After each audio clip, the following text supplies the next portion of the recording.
Hello दोस्तों, मैं हूं मनोज खोकर।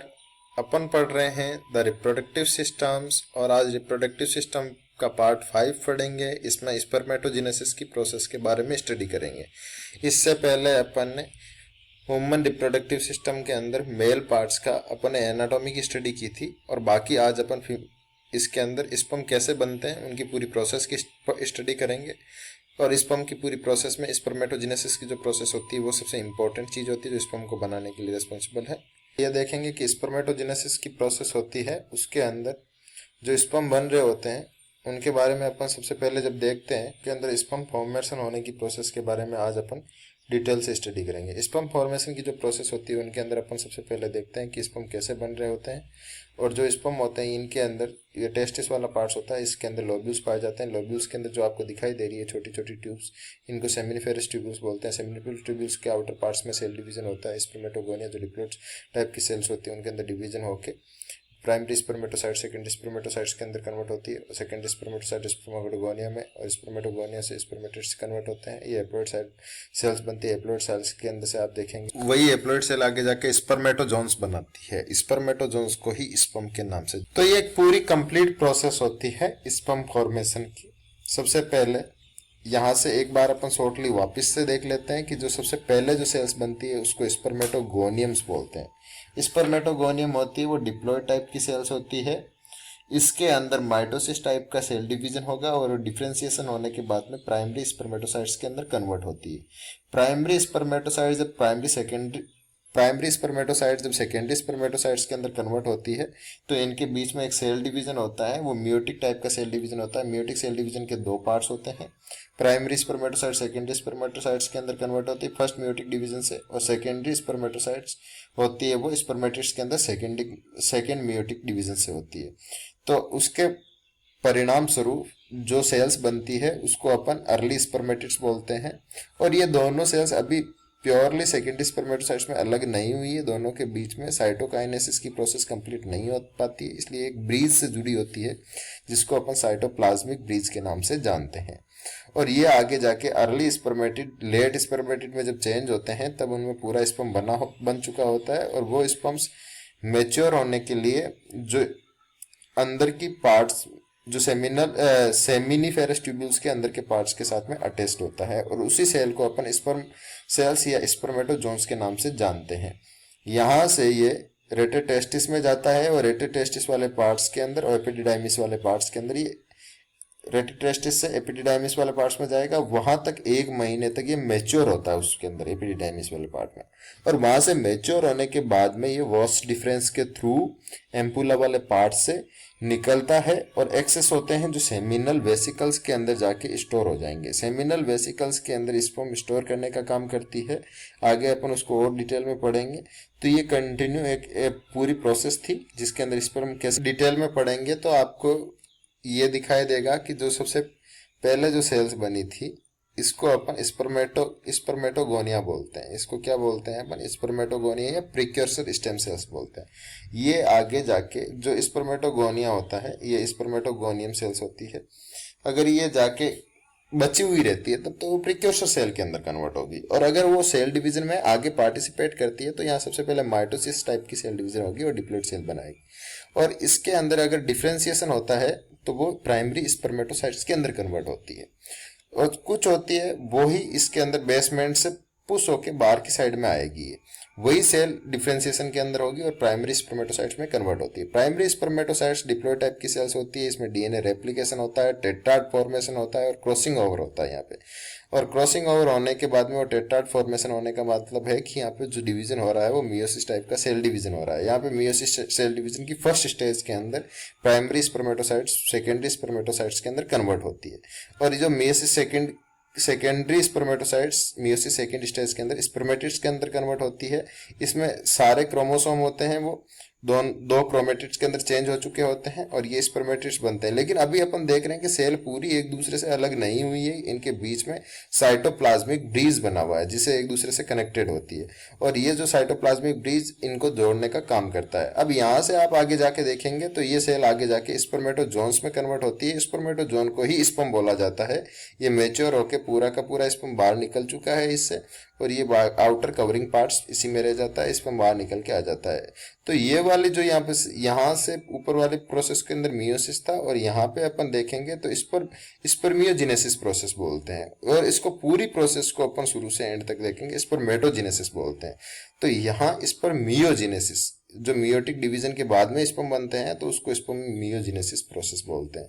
इसके बाद में जो ल्यूमेन ऑफ सेमिनिफेरस ट्यूब्यूल्स होती है उसके साथ में ये स्पर्म अटैच्ड होते हैं, और यहीं पे सर्टोली सेल्स पाई जाती है। सर्टोली सेल्स इनको फूड प्रोवाइड करने का काम करती है। दोस्तों, जो सर्टोली सेल होती है वो कॉलमनर एपिथेलियम टाइप की, ये कॉलमनर जर्मिनल एपिथेलियम टाइप की सेल्स होती है, और सर्टोली सेल्स को मेन काम होता है न्यूट्रिशन प्रोवाइड कराना स्पर्म को, और ये सेल को अलग अलग नामों से जाना जाता है। इस सेल को सब टेंटाक्यूलर सेल के नाम से भी जानते हैं, सस टेंटाक्यूलर सेल के नाम से भी जानते हैं, और नर सेल्स के नाम से भी जाना जाता है। सब टेंटाक्यूलस, सस टेंटाक्यूलस और नर सेल्स के नाम से जाना जाता है। और सर्टोली सेल्स के डिफरेंट टाइप के अलग अलग फंक्शंस होते हैं। इसके जो मेन फंक्शन होते हैं उनके अंदर ये पहला फंक्शन ये होता है कि ये जो इंजर्ड और डेड स्पर्म होते हैं, जो इंजर्ड स्पर्म है, जो प्रॉपरली सही नहीं बन पाए हैं या कुछ मरे हुए स्पर्म है, उनको फेगोसाइट्स करना, उनको किल करके हटाना वहां से। और दूसरा इसका मेन काम होता है वो होता है जो ब्लड टेस्टिस बैरियर होता है, जो ब्लड टेस्टिस बैरियर होता है उसके बेसिस को बनाना, उसको बेसिस को तैयार करना। और तीसरा सर्टोली काम सेल का मेन फंक्शन होता है वो होता है हार्मोन प्रोड्यूस करती है, जिनका नाम इनिबिन और एंटी मुलेरिन हार्मोन्स होते हैं। इनिबिन हार्मोन्स और एंटी मुलेरिन हार्मोन होते हैं। मुलेरिन हार्मोन्स होता है जो मुलेरिन डक्ट को बनने से रोकता है, और मुलेरिन डक्ट होता है जो ओवरी बनाने के लिए रिस्पॉन्सिबल होता है, फीमेल में पाया जाता है। तो मुलेरिन हार्मोन नहीं बनेगा तो यहाँ पे जो फेमिनाइन कैरेक्टर होते हैं वो सर्टोली सेल्स रोक के रखती है। इसके अलावा सर्टोली सेल्स एस्ट्रोजन सिंथेसिस कर सकती है टेस्टोस्टेरोन से, टेस्टोस्टेरोन को मॉडिफाइड करके एस्ट्रोजन भी बना सकती है। अगर अपन सर्टोली सेल्स के अलावा यहाँ पे दूसरी सेल्स की बात करेंगे तो यहाँ पे और भी सेल्स पाई जाती है। जो आपको सर्टोली सेल्स तो ये दिखाई दे रही है पिंक कलर की, ये वाली सेल्स है। इसके अलावा अगर अपन दूसरी सेल्स की यहाँ पे बात करते हैं तो वो जो सेल्स होती है वो एंडोक्राइन टाइप की सेल्स होती है, और सेमिनिफेरस ट्यूब्यूल्स के इनर पार्ट्स के अंदर ये पाई जाएगी। इंटरट्यूब्युलर स्पेस होते हैं जहाँ पे ये प्रेजेंट होती है, और इन सेल्स को, ये आपको जो ग्रीन कलर में दिखाई दे रही है, ये वाली सेल्स लीडिंग सेल्स होती है। लीडिंग सेल्स को इंटरस्टेटियल सेल भी बोला जाता है क्योंकि इंटरस्टेटियल वाले लेयर में पाई जाती है, और इनका दूसरा नाम लीडिंग सेल्स के नाम से भी जानी जाती है। और ये सेल्स होती है, ये मेनली टेस्टोस्टेरोन का सिंथेसिस करेगी सेमिनिफेरस ट्यूब्यूल्स के अंदर, और जो टेस्टोस्टेरोन होता है वो डिफ्यूज होके यहाँ से और यहाँ से स्पर्मेटोजेनेसिस की प्रोसेस को स्टार्ट करेगा, और जिसे स्पर्म बनना स्टार्ट करते हैं। तो इस टेस्टोस्टेरोन की प्रोसेस जो स्पर्म बनाने के लिए रेस्पॉन्सिबल होती है, स्पर्म को बनाने में सिग्नल प्रोवाइड करती है, वो लीडिंग सेल से मिलती है। अपने को यहाँ पे जो रीजन दिखाई दे रहा है इसको अपन ब्लड टेस्टिस बैरियर बोलते हैं। ये ब्लड टेस्टिस बैरियर होता है वो सर्टोली सेल्स के द्वारा तैयार किया जाता है। ये जो रीजन दिखाई दे रहा है उसको ब्लड टेस्टिस बैरियर बोलते हैं। ये सर्टोली सेल्स के द्वारा तैयार किया जाता है। बहुत टाइट जंक्शंस होता है, यहाँ पे कोई भी सेल आ नहीं सकती, कोई भी सेल जा नहीं सकती। इस टाइट जंक्शन को कोई सेल क्रॉस नहीं कर सकती क्योंकि यहाँ पे हैप्लॉइड सेल तैयार हो रही है, और अपनी बॉडी का जो इम्यून सिस्टम होता है वो हैप्लॉइड सेल पे अटैक कर सकता है।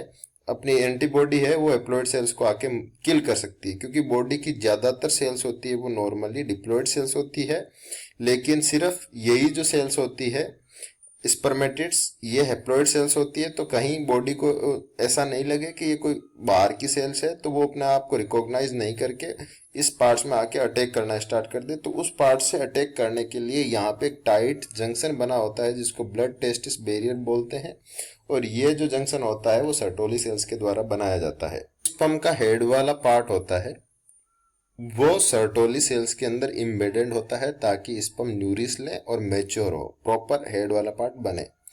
तब वो सर्टोली सेल के अंदर इम्बेडेड होता है, घुसा हुआ रहता है। और जब ये वहां से liberation of sperm from Sertoli cells is called the spermiations. Sertoli cells के जो हेड वाला पार्ट वहां से रिलीज होगा और स्पर्म वहां से निकलेगा, तो उस पूरी प्रोसेस को अपन स्पर्मिएशन बोलते हैं। क्या बोलते हैं उसको?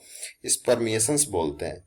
और अगर liberation of sperm from the testis is called seminations. अगर टेस्टिस से स्पर्म लिबरेट होके बाहर निकलता है वो डिफरेंस के थ्रू, तो वो प्रोसेस को अपन सेमिनेशन बोलेंगे। क्या बोलेंगे उसको? सेमिनेशन। वर्ड की टर्मिनोलॉजी को अपने को ध्यान में रखना है।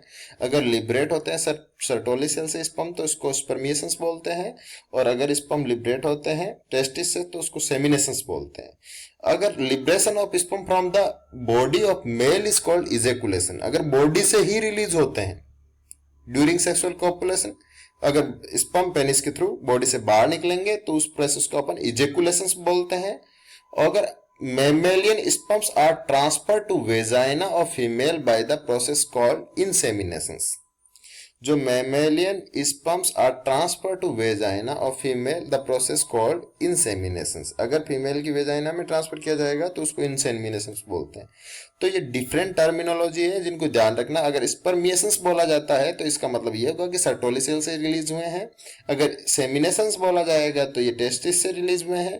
अगर इजेकुलेशन बोला जाएगा तो ये पेनिस से रिलीज हुए हैं। और अगर इंसेमिनेशन बोला जाएगा तो ये वेजाइना के अंदर रिलीज हुए हैं इस पेनिस के थ्रू। अब दोस्तों अपन स्पर्म की स्ट्रक्चर के बारे में स्टडी करेंगे। स्पर्म की अगर आप स्ट्रक्चर देखोगे तो उसका ऊपर ऊपर वाला पार्ट्स होता है जिसको हेड दिखाई देता है, और हेड वाला पार्ट्स होता है उसके अंदर दो चीज पाई जाती है, एक न्यूक्लियस होता है और उसका ऊपर का जो पार्ट होता है सबसे ऊपर वाला पार्ट्स ये आपको दिखाई दे रहा है, इसको एक्रोसोम्स बोलते हैं। जो हेड वाला पार्ट्स होता है उसके ऊपर एक कैप लाइक स्ट्रक्चर होती है जिसको एक्रोसोम बोलते हैं, और इसके नीचे वाला जो ये पूरा पार्ट्स होता है उसको न्यूक्लियस वाला पार्ट्स बोलते हैं। ये न्यूक्लियस वाले पार्ट्स को जो न्यूक्लियर कैप के नाम से जाना जाता है, उस एक्रोसोम वाला रीजन जो पूरा कैप लाइक स्ट्रक्चर बनाता है, या न्यूक्लियर कैप भी बोल सकते हैं इसको, या गेलिया कैपिटिस बोलते हैं इसको। दो नाम से जाना जाता है, गेलिया कैपिटिस और न्यूक्लियर कैप के नाम से। और ये पूरी एक बैग लाइक स्ट्रक्चर फील बनाता है पूरा का पूरा। आप ऐसे देखोगे इसको, ये तो जैसे कोई उल्टा बैग रखा है, उल्टे बैग की जैसी स्ट्रक्चर बनाता है। और इसमें बहुत सारे लाइटिक एंजाइम प्रेजेंट होते हैं। लाइटिक एंजाइम्स जो प्रोटीन डाइजेस्ट करने वाले एंजाइम्स होते हैं, प्रोटामाइंस वगैरह, ये एंजाइम होते हैं जो ये स्पर्म ओवम के साथ में अटैच्ड होगा। जब मिलेगा तो उस पार्ट्स के अंदर जो आउटर सरफेस ऑफ ओवम होता है उसको डाइजेस्ट करेगा, और स्पर्म का जो न्यूक्लियस वाला पार्ट होता है वो एंटर करेगा ओवम के अंदर। तो वो एग के अंदर एंटर करने की जो प्रोसेस होती है उसमें हेल्प करने के लिए लाइटिक एंजाइम पाए जाते हैं। और ये स्पर्म के आउटर पार्ट्स में ये लाइटिक एंजाइम्स होते हैं, वो स्पर्म लाइसिन के अंदर हेल्प करते हैं। इनको स्पर्म लाइसिन के नाम से भी जाना जाता है। और इसके जस्ट नीचे वाला पार्ट्स आपको दिखाई देगा, हेड वाले नीचे वाला पार्ट्स, इसको अपन नेक बोलते हैं।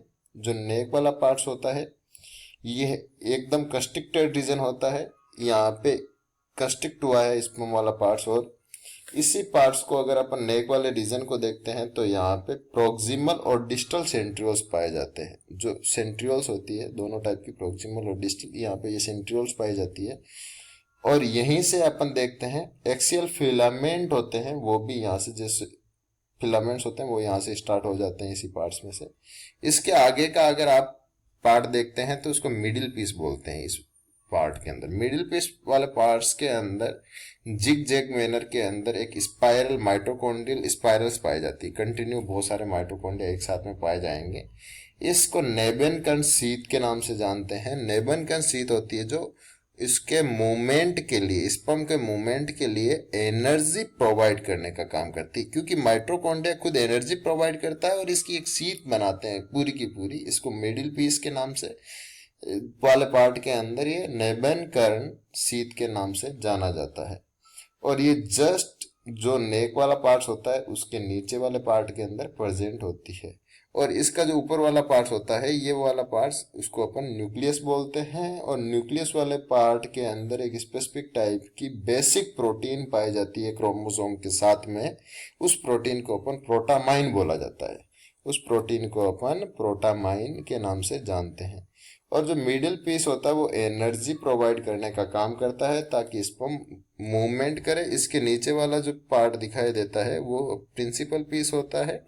इस पार्ट को अपन तीसरा पार्ट प्रिंसिपल पीस बोलते हैं, और चौथा पार्ट होता है वो एंड पार्ट होता है, जिसको एंड पीस या के नाम से जानते हैं। ये पूरा पार्ट्स नीचे से लेके नेक वाले पार्ट्स के नीचे वाले को एक वर्ड में अपन टेल बोलते हैं। ये मूवमेंट में हेल्प करते हैं। और यहाँ पे से जो पूरा का